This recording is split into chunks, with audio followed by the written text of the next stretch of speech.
people aren't going to like what I'm about to say in this video, but I will say it anyway because this affects me both directly and indirectly. So, to my African people, please come forward. Recently, there's been a controversy stirring online and on the ground in Ghana about an Igbo man from Nigeria who's lived in Ghana for over 2 decades. Reports say he crowned himself a king, acquired 50 acres of land, and announced plans to build an Igbo kingdom in Ghana. Since then, protests have broken out, with some Ghanaians claiming that this is part of a larger agenda by the Igbo people to slowly take over their land. Some have even gone as far as comparing it to the Israel-Palestine situation, warning that if nothing is done, Nigerians in Ghana and Ghanaians might soon start a war. Now, before making this video, as usual, I did my homework. I watched almost every single video, every post, every interview about this case. Some were from Ghanaian clout chasers looking for attention, but others came from Ghanaians who genuinely seemed concerned, and it's those genuine ones that I'll be addressing in this video. You see, this entire situation surrounding the so-called Igbo king has been completely blown out of proportion, and along the way, a few dangerous lies have been mixed in. First of all, the claim that this man, the Igbo king, acquired 50 acres of land to establish some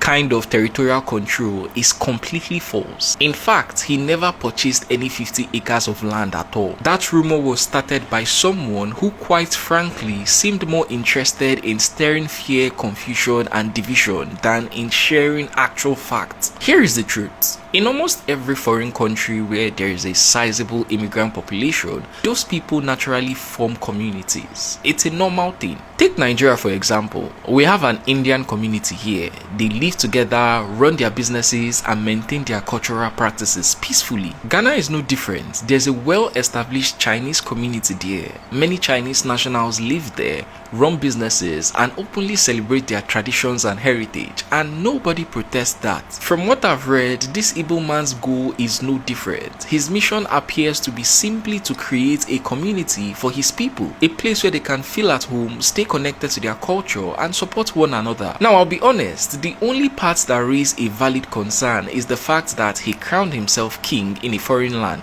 Kingship isn't something you just wake up and declare. It comes with authority, legitimacy, and recognition. Even if he's lived in Ghana for decades, it doesn't have the authority to assume that title without formal recognition from traditional or governmental bodies. But even then, let's be honest, that alone is not enough reason to trigger national protest as if something dangerous or threatening has occurred. If a Chinese community can exist peacefully in Ghana without backlash, then surely an African community formed by fellow Africans shouldn't cause outrage. And that's what worries me, how quickly things escalate the moment Nigerians are involved. Because this isn't just about the so-called king, this is part of a much deeper problem. No matter the issue, there's always a rush to paint Nigerians in the worst possible light, even when we've done absolutely nothing wrong. It's a pattern I've seen too often. Anytime a crime happens in an African country where few Nigerians are present, the blame is instantly pushed on us. No investigation, no facts, just wild accusations. I've covered countless of crime stories, especially from South Africa,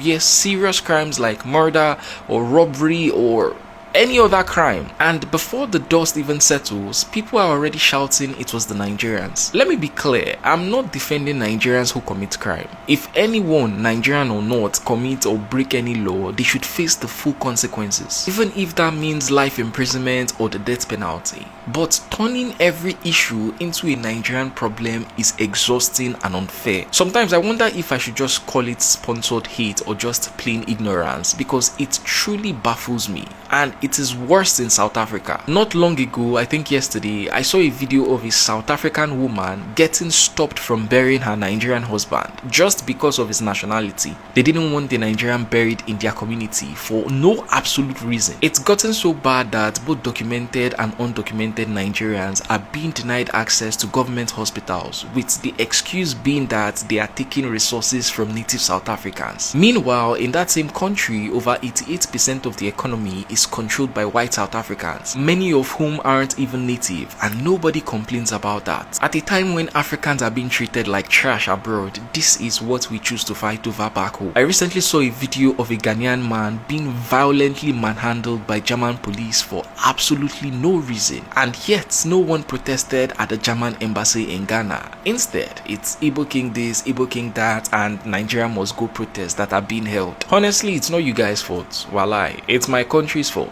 It's the fault of the corrupt, selfish individuals who call themselves government, and it's also the fault of those ignorant Nigerians who keep voting them into power by selling their vote for a cup of rice. If Nigeria were in a better state, no one would want to live in the first place. We wouldn't have to migrate or settle elsewhere, and we definitely wouldn't have to endure insults from countries that, quite frankly, can't even lace our boots. No shades to South Africa or Ghana. And lastly, to those Nigerians who go around leaving annoying comments and posts like "we'll buy Ghana" or "we'll buy South Africa," you are not helping. You are part of the problem. You are feeding hate, division, and embarrassment for the rest of us, and I pray that my God punishes you for that. And to those who've been blessed with the opportunity to leave Nigeria only to waste it by committing crimes, causing chaos in another man's country, may God punish you too.